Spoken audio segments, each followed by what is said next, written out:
तर मंडळी नमस्कार. बघू शकता आपल्या मागे कुक्कुटपालन आहे.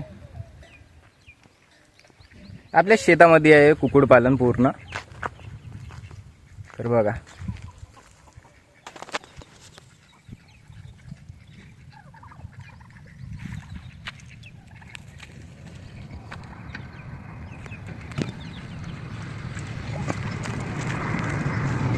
बघा बत्ती पण आहे इथं आणि हंस बदक पण आहे मोठीवाली.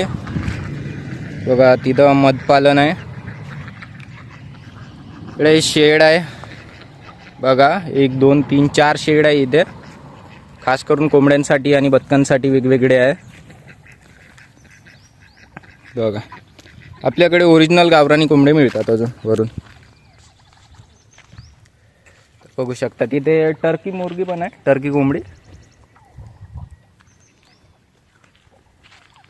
बघा टर्की कोंबडी.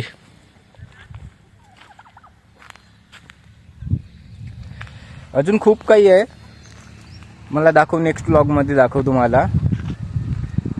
आता सध्या गव्हाला पाणी करणं चालू आहे त्याच्यामुळे दाखवू नाही शकत. नंतर दाखवेल तुम्हाला कधी ना कधी. ठीक आहे.